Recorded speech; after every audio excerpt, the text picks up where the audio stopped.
we did not get to discuss what was the main story of Monday Night Raw this week that was a story long.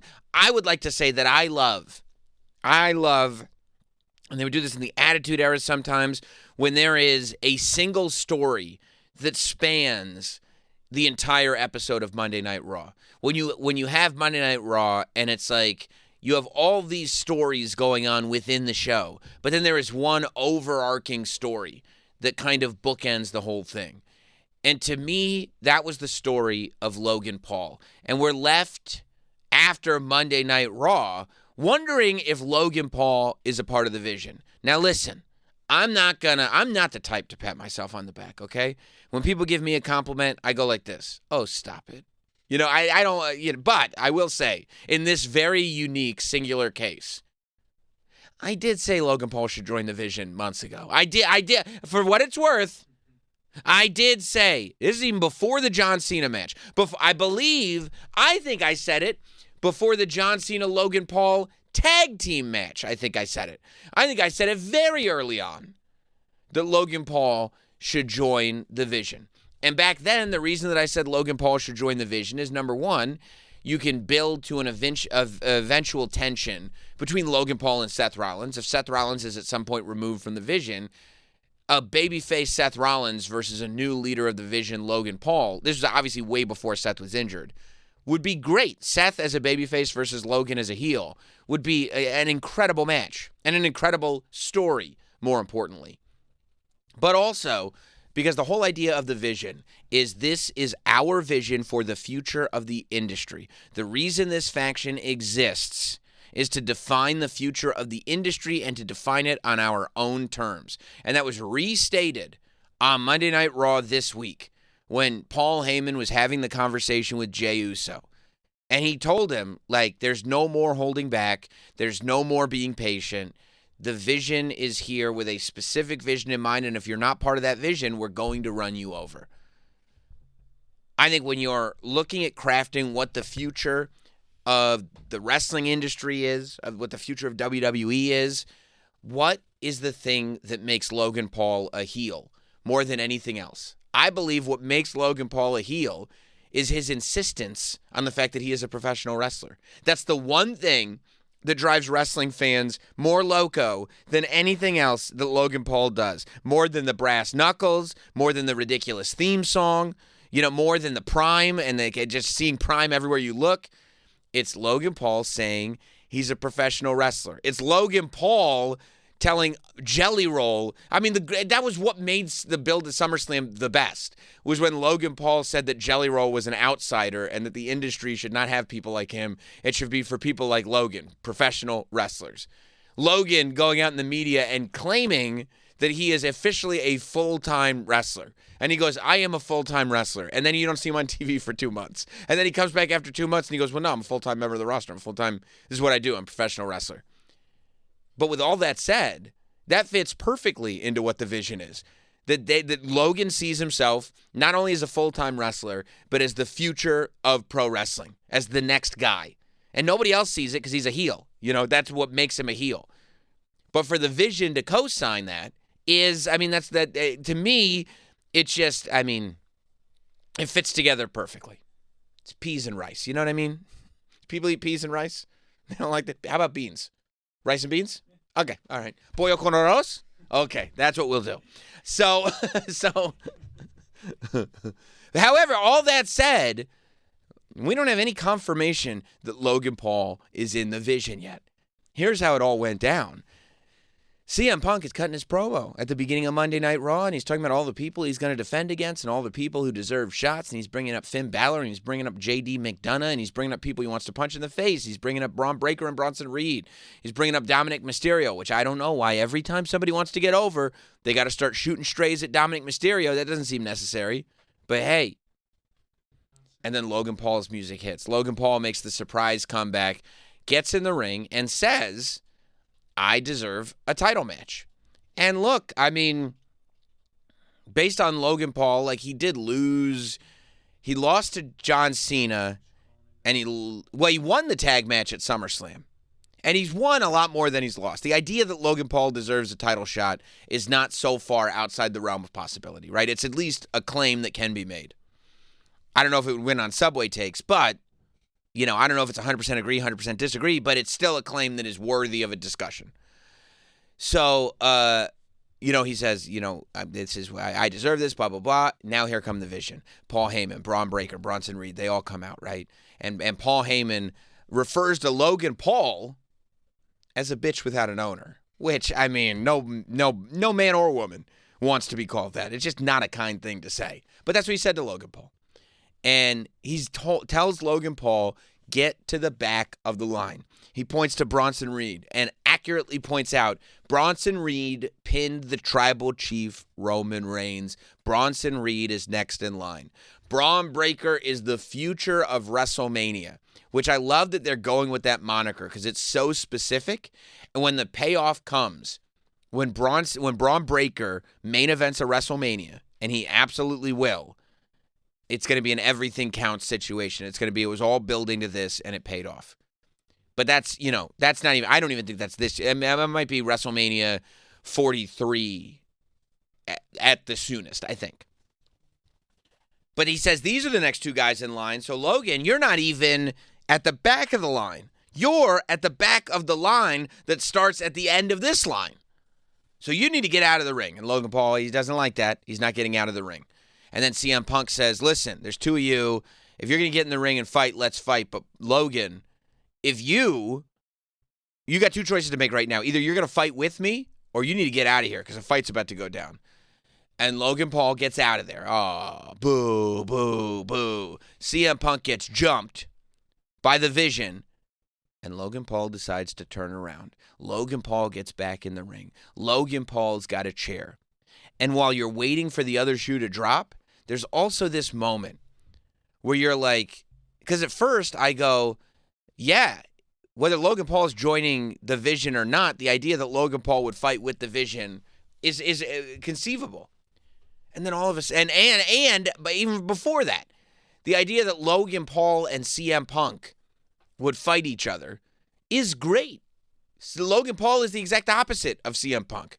Logan Paul is the perfect opponent for CM Punk because if you look at CM Punk historically, Logan Paul is the opposite of that in that he is the sort of golden boy, chosen one, viral guy, and CM Punk is the punk kid who had to make it on his own. But from Logan Paul's perspective, Logan Paul is the fresh-faced young kid who's trying to turn the industry into something else, and CM Punk is the boomer who won't let go. So either perspective you want to look at it, it's a perfect matching. And that's what I'm looking at. I go, you know what? I love the idea of CM Punk versus Logan Paul. But when that first segment ended, I go, is Logan Paul going to turn babyface? And there was this part of me, and that's how you know Logan Paul is good, because there was this part of me that's going, is the idea that CM Punk and Logan Paul are they going to end up on the same team? And we go through the night. And honestly, there was this thing because Logan Paul is so good at professional wrestling, like infuriatingly good, like good to the point where somebody like me on no planet wants to admit that he's that good. No, I don't. I have no interest in giving Logan Paul any credit. But it would be very dishonest to not do so, right? He's good enough in the ring. And when I say, I mean, like, great, that if you could turn him babyface, like there is a respect that wrestling fans have for Logan Paul that no wrestling fan wants to admit to. If you're an honest wrestling fan, you have to respect Logan Paul, and it probably makes you crazy. I hate that it's the truth, but it is the truth. It is what it is. So with that said, when somebody's that good, you go, well, I could cheer for them. You know what I mean? Given the right story, I could accept them. Logan Paul coming in as a babyface, like at the very beginning, when The Miz skull-crushing finale'd him at WrestleMania, and like the idea was now he's going to be a babyface, that was ridiculous. Nobody was accepting that. But now there is at least a world. I'm not saying you should turn him babyface, by the way. I'm just saying there is a world. So we get to the end of the night. It's CM Punk and Jey Uso versus The Vision, and once again, the two have been separated.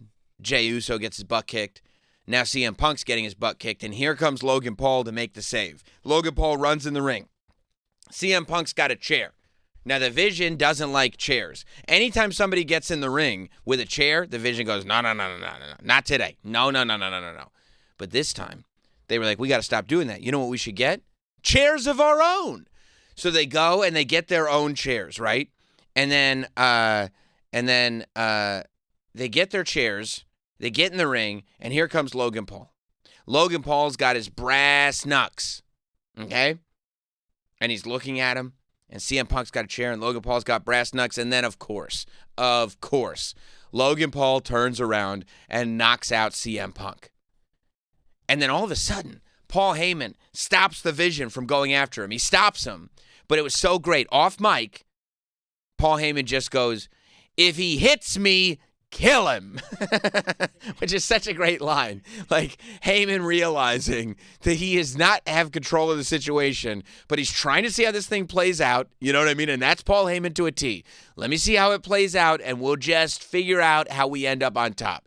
But if he hits me, kill him. And they're ready to do it. And Logan Paul does not hit him. He takes the brass knuckles off, and he gives them to Paul Heyman. When he gave them to Paul Heyman, and then the show kind of goes off the air. So, obviously, in my mind, I'm going, okay, we may not be... Now, Logan Paul could join the Vision. I don't think the Vision needs a leader right now. I think that the idea... Look, it wouldn't hurt, but also, I don't think they need it. The Vision can just be this tag team of these two future greats, as they're advertised as, and those two people are the people who eventually Rollins comes back and goes after. Now, at the same time, like I said before with Seth Rollins and Logan Paul, if Logan Paul joins the Vision now and Seth Rollins comes back, Logan Paul is a great villain for Seth Rollins. So either way, it works because Seth Rollins comes back as a babyface guaranteed.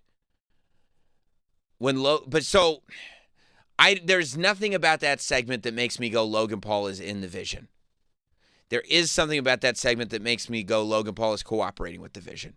If he does fully join the Vision, I think it does change the dynamic, and I think it could be super interesting. And I would hope that it puts Logan Paul on TV kind of more full-time than just sporadically. But realistically, I think the closer branch is War Games.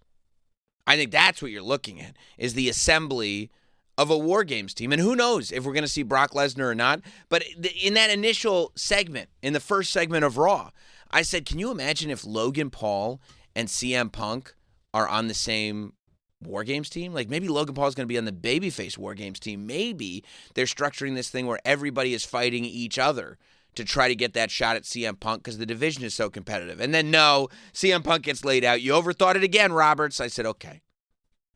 But, I mean, the idea of Logan Paul, and Paul Heyman can say whatever he wants on camera to Logan Paul. We all know that Paul Heyman has people that he works with, right? And we all know that when Paul Heyman works with people on camera, there is a significant degree of off-camera that accompanies that. And you are out of your mind if you think for a second that Paul Heyman has not been working with Logan Paul. I mean, there could be nothing more obvious. The idea that it's like Logan Paul, Paul Heyman, Bronson Reed, Braun Breaker, it is compelling.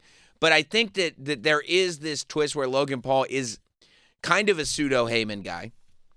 I think that Logan was giving Heyman the brass knuckles, not to say I'm not going to use these on you, not to even say I'm here to join the Vision, but to say I'm here to be at your service. You are now in possession. That's how I took it. You are in possession of the brass knuckles. Tell me what you need me to do.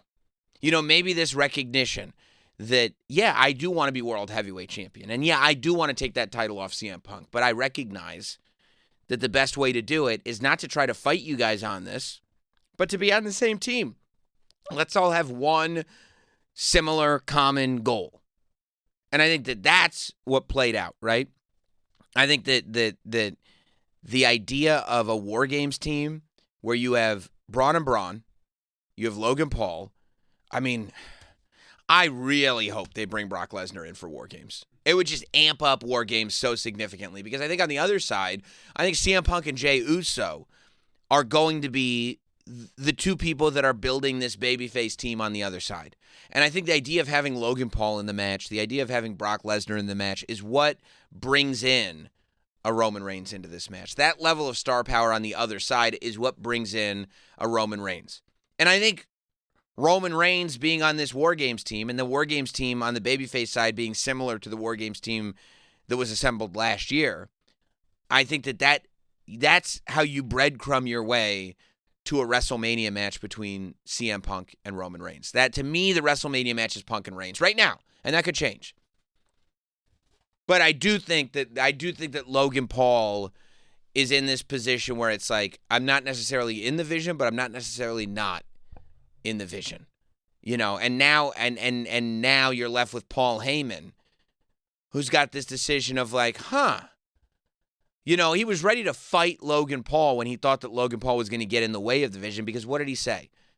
He said, I mean, he made it sound like the vision was open to the idea of people following, right? That the vision, if you are following this vision, we are open to having you. But if you're in our way, we're going to run you over. Well, if Logan Paul is saying, okay, I don't want to get run over. I'm gonna say that, yeah, I'm going to be a part of your vision. Then all of a sudden, you know, maybe Paul Heyman's tune completely changes. Now all of a sudden there's no, you know, bitch without an owner. There's no none of it. It's like, oh, this guy's willing to play ball. Okay, well now I can represent this guy. Now I can do everything that I need to do. The idea of, it's because I think Logan Paul is at this very interesting spot where I think wrestling fans are ready. And I also, think the WWE is ready. The idea of having Logan Paul on the show in a more consistent basis is big money for WWE, right? And that's not to say you should love him. That's to say he's a great heel. If you don't think Logan Paul is going to be world champion at some point soon, you're out of your mind. Of course he is. But I think that the idea of Logan Paul kind of evolving, right, as a character to the point where it's not like the YouTubers in the ring anymore. It's not like a celebrity cameo in the ring anymore. Now, it's Logan Paul, the part of this operating WWE universe. And the idea of Logan Paul entering that fray, maybe not officially a member of the Vision, but at least, you know, part of that assembly of quote-unquote Paul Heyman guys.